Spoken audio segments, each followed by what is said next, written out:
Hello दोस्तों, welcome to fact study. आज की वीडियो मोस्ट इंपोर्टेंट वीडियो होने वाली है। प्लीज़ सभी लोग बहुत ध्यान से इस वीडियो को देखें। इससे आपका चाहे कोई भी एग्जाम हो, हर एग्जाम में चाहे डी ग्रुप के से लेकर ए ग्रुप तक का 1 से 2 नंबर का क्वेश्चन बनता है। ये वीडियो है हमारी फोर्स ने अभी टॉप मतलब 100 प्रभावशाली महिलाओं की एक लिस्ट जारी की है 2023 में। तो इसी से संबंधित वीडियो है। फोर्ब्स एक मैगजीन है अमेरिका की। ये अलग अलग लिस्ट जारी करती है। जैसे अंडर 30 एक इसकी लिस्ट आती है, जिसमें 30 वर्ष से कम उम्र वाले महिला या पुरुष जिस प्रकार से समाज को कैसा प्रभाव डाला, कितना किस तरीके से उन्होंने अपने जीवन में ग्रोथ की, इससे संबंधित कई अलग अलग ऐसे वैश्विक स्तर के नेताओं से संबंधित इस तरीके की इसकी लिस्ट आती रहती हैं। अब ये महिलाएं हैं टॉप 100। इन्होंने क्यों सबसे ताकतवर महिला क्यों कहा जा रहा है? इसे ही नहीं कहा जा रहा कि पैसे के दृष्टिकोण से नहीं कहा जा रहा कि किसके पास सबसे ज़्यादा पैसा हो उस आधार पर। ये इन्होंने जिस जिस फील्ड में है उस फील्ड में किस प्रकार का काम किया है, उससे इन्होंने समाज को किस तरीके से प्रभावित किया है या अच्छा बनाने का किस तरीके से काम किया उन विभागों में इनकी कितनी पावर है, इस तरीके से ये लिस्ट जारी की जाती है ताकतवर महिलाओं की। तो यहाँ पर कुछ सेलिब्रिटीज भी होते हैं। सेलिब्रिटीज भी आपने देखा होगा कई बहुत अच्छे संगठनों से जुड़े रहते हैं, जैसे यूनिसेफ, पेटा, इस तरीके के संगठनों में बहुत रुपए भी दान करते हैं और अच्छा बनाने के लिए काम करते हैं। इसीलिए इनको भी रखा जाता है इस लिस्ट में। तो इस वीडियो को समझेंगे और फोर्स क्या है लास्ट में इसको भी समझेंगे, इसकी स्थापना क्या हुई थी, इसके क्या क्या रीजन रहे, इस सब को भी समझेंगे। तो वीडियो आप प्लीज़ बहुत ध्यान से देखिएगा। जो परीक्षा की तैयारी कर रहे हैं उनके लिए तो इम्पोर्टेंट है, परीक्षा की तैयारी नहीं भी कर रहे हैं वो भी इस वीडियो को जरूर देखें। इन सब टॉपिक्स के बारे में हम सभी को जानकारी होनी चाहिए। तो देखते हैं भारतीय कौन कौन शामिल हुए। सबसे पहले तो ये देखते हैं उर्सुला वान डेर लेयन। इनको पहला स्थान मिला। फोर्स की जो लिस्ट जारी हुई उसमें यूरोपीय आयोग, यूनियन संघ की अध्यक्ष हैं ये उर्सुला वान डेर। इनका नाम याद कर लीजिएगा आप, एग्जाम में पूछा जाएगा उर्सुला वान डेर। एक तो क्वेश्चन यही पूछा जा सकता है यूनियन संघ की अध्यक्ष कौन है, तो ये यूनियन संघ की बनने वाली पहली महिला अध्यक्ष हैं उर्सुला वान डेर। तो किसी भी तरीके से एग्जाम में क्वेश्चन पूछा जा सकता है। तो और फिर इनको फोर्ब्स ने फर्स्ट स्थान पर भी रखा है। तो ये ध्यान रखना है, फोर्ब्स की जो टॉप 100 पावरफुल वुमेन्स की लिस्ट जारी हुई है उसमें पहले नंबर पर है उर्सुला वान डेर। तो ये आप ध्यान रखिएगा, फोर्ब्स ने इनको पहला स्थान दिया है उर्सुला वान डेर। ये नाम बार बार इसलिए मैं ले रहा हूँ, बोल रहा हूँ, जिससे कि आपको ध्यान में रह जाए, याद हो जाए। तो ये जुलाई 2019 में यूरोपीय संघ की कार्यकारी शाखा की यूरोपीय आयोग की अध्यक्ष नियुक्त हुई थी। इस पद पर पहुंचने वाली पहली महिला थी। तो ये अभी हमने बताया यूनियन संघ पर पहली महिला के रूप में इन्होंने महिला कोई बनी थी तो वो बनी थी उर्सुला वान डेर। तो ये भी क्वेश्चन डायरेक्ट पूछा जा सकता है कि यूरोपीय संघ की पहली महिला अध्यक्ष बनने वाले कौन है, तो ये उर्सुला वान डेर 2019 से लगातार ये इस पद पर है। 2022 में ये भारतीय दौरे पर भी आई थी। इस इमेज में देख सकते हैं प्रधानमंत्री मोदी जी के साथ हैं ये। तो 2022 में ये भारत के दौरे पर आई थी। काफ़ी विभिन्न मुद्दों पर इन्होंने चर्चा की थी। ये अलग अलग इमेजेस इसलिए मैंने इसमें लगाई हुई हैं जिससे कि आपको वीडियो अच्छे से समझ में आए और आपके ध्यान में ये सभी नाम, जैसे कि उर्सुला वान डेर हैं, पहले स्थान पर हैं फोर्ब्स की लिस्ट में, ये सब याद हो जाएं, आपको ध्यान में रह जाएं। तो ये है। अब इस लिस्ट में दूसरे नंबर पर हैं यूरोपीय सेंट्रल बैंक की अध्यक्ष क्रिस्टीन लेगार्ड। इनका नाम है क्रिस्टीन लेगार्ड। ये इमेज में दिख रही हैं आपको, ये हैं क्रिस्टीन लेगार्ड। ये इस लिस्ट में दूसरे नंबर पर रही हैं जिन्होंने इस साल अपने काम से लोगों को काफ़ी प्रभावित किया। शुरुआत में ही मैंने बताया इनको ताकतवर महिला का दर्जा इसलिए दिया जाता है क्योंकि ये अपनी कार्यप्रणाली से समाज पर किस तरीके का क्या प्रभाव छोड़ रही हैं, इसलिए। ये 1 नवंबर 2019 को ही यूरोपीय सेंट्रल बैंक की प्रमुख बनने वाली पहली महिला बनी थी। ये भी इस बैंक की प्रमुख बनने वाली पहली महिला का कार्यकाल रही थी, इसीलिए और ज़्यादा इनका इंपॉर्टेंट क्वेश्चन हो जाता है। जैसे कि यूरोपीय संघ की पहली महिला, तो ये उर्सुला वान डेर। अब यहाँ पर है यूरोपीय सेंट्रल बैंक के अध्यक्ष क्रिस्टीन लेगार्ड। तो ये सब क्वेश्चन बनते रहते हैं विभिन्न एग्जाम्स में, आपको मालूम होना चाहिए ये। इस लिस्ट में तीसरे नंबर पर संयुक्त राज्य अमेरिका की उपराष्ट्रपति कमला हैरिस हैं। ये भारतीय मूल की हैं, काफ़ी चर्चा में रही थी जब ये अमेरिका की उपराष्ट्रपति बनी थी। तो भारतीय लोगों ने इनको अपने बुआ के रूप में देखा था।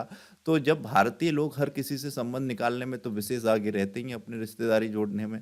तो ये कमला हैरिस जी का नाम बहुत चर्चा में रहा था, न्यूज़ में बहुत चल रहा था। तो इनसे भी संबंधित क्वेश्चन बनते हैं अक्सर कर, तो ये ध्यान रखना है। फोर्ब्स की सबसे ताकतवर महिलाओं की लिस्ट में तीसरे स्थान पर ये कमला हैरिस हैं।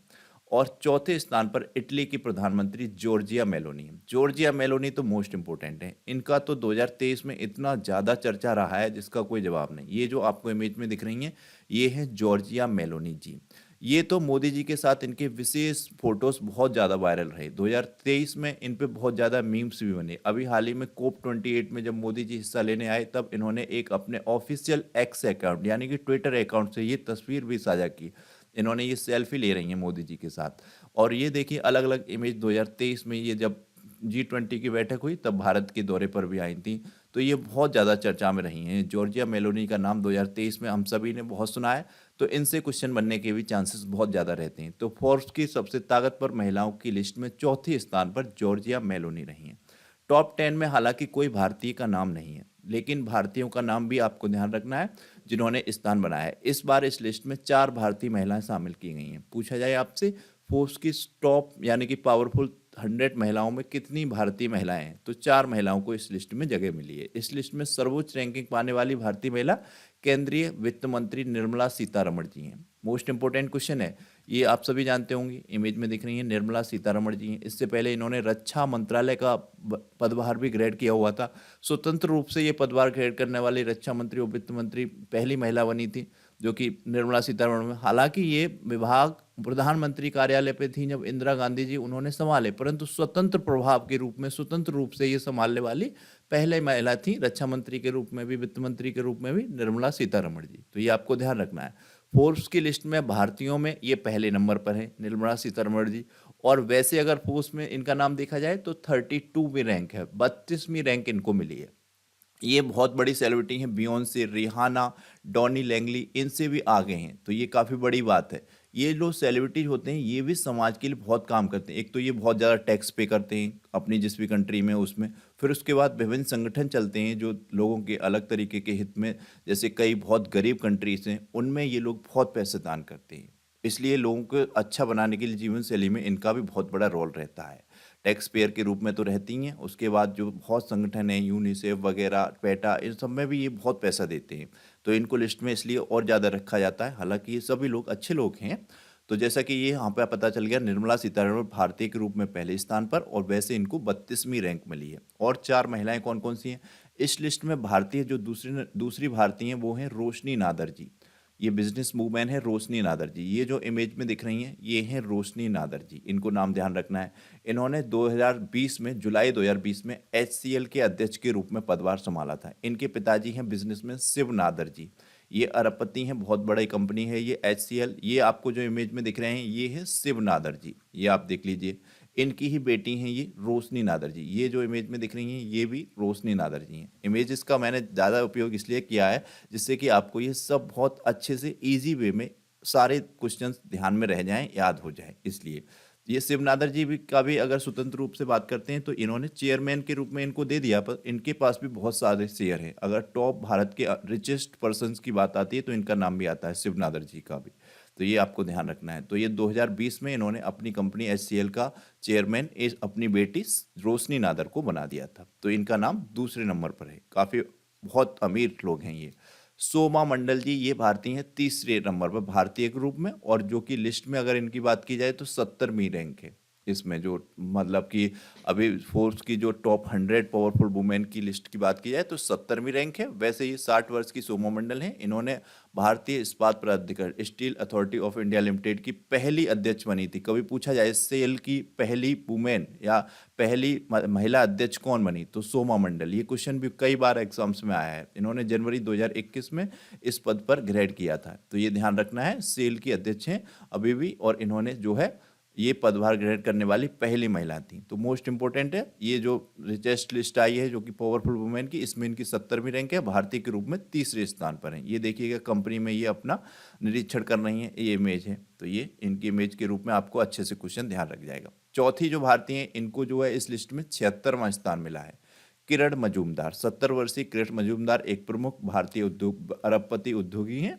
इन्होंने बंगलुरु में भारत के बायोकॉन लिमिटेड और बायोकॉन बायोलॉजिस्ट लिमिटेड की स्थापना की। इनकी ये कंपनी है बायोकॉन, ये काफ़ी उसमें मेडिकल साइंस में कंपनी है ये बायोकॉन बायोलॉजिकल लिमिटेड। तो ये इसकी जो कि हेड हैं, तो इनका नाम ध्यान रखना है। इस लिस्ट में इनका 76वां स्थान है। ये जो आपको इमेज में दिख रही है किरण मजूमदार जी हैं, मोस्ट इंपोर्टेंट है, ध्यान रखना है।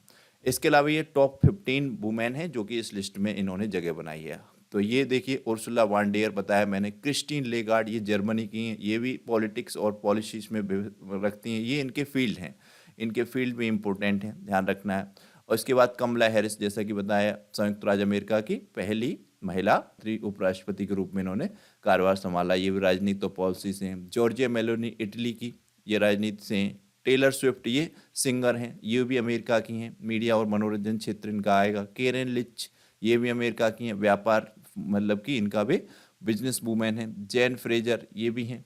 इस तरीके के ये सभी नाम पर एक बार आप नज़र डाल लीजिएगा।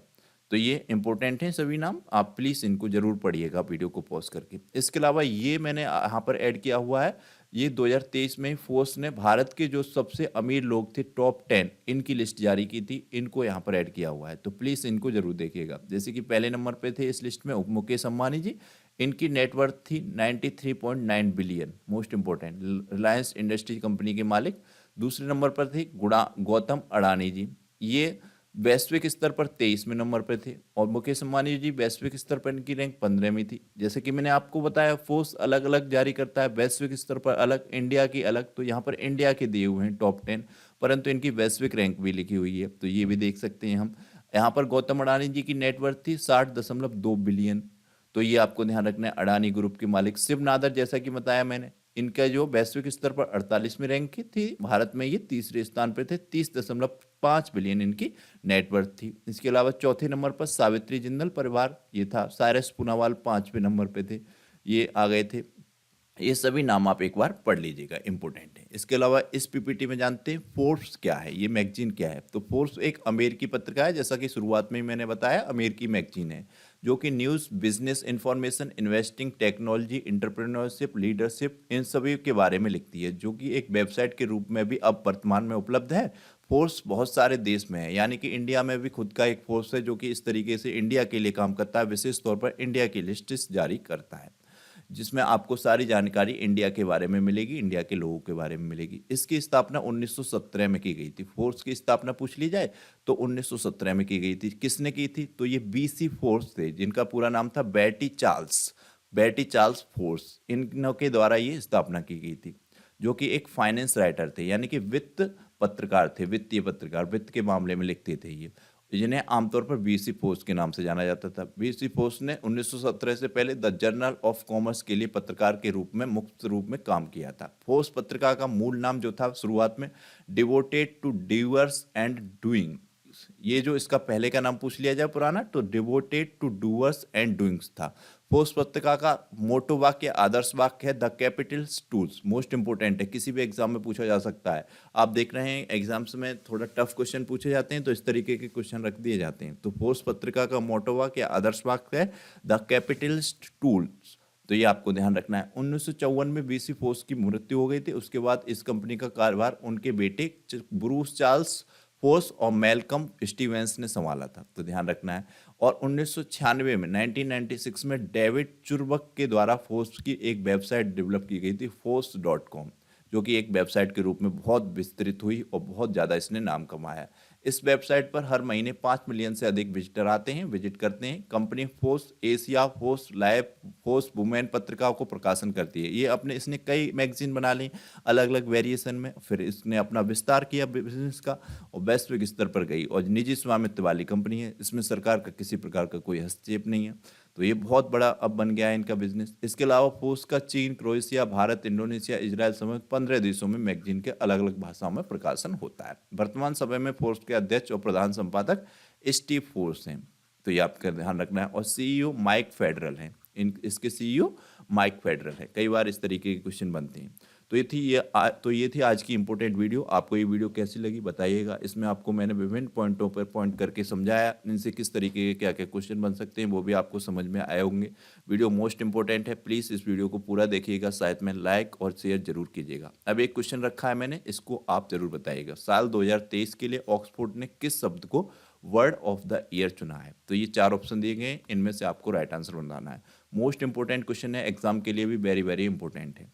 इस पर अगर आपको समझ में आता है तो बताइएगा, वरना जो भी ये शब्द किस तरीके से घोषित किए जाते हैं, किस तरीके से कोई यूनिवर्सिटी या मैगजीन अपना वर्ड ऑफ द ईयर शब्द चुनती है, इस पर एक वीडियो मैं रेडी कर रहा हूँ, उसको जल्दी अपलोड करूँगा। चैनल को सब्सक्राइब नहीं कर लिया है, प्लीज़ चैनल को सब्सक्राइब कर लीजिएगा, बेल आइकन को प्रेस कर लीजिएगा, तुरंत आपको नई वीडियो की नोटिफिकेशन मिलते रहें। और इस तरीके की वीडियोज़ को ज़रूर देखा कीजिए, इससे आपकी नॉलेज बढ़ती है। Thank you so much.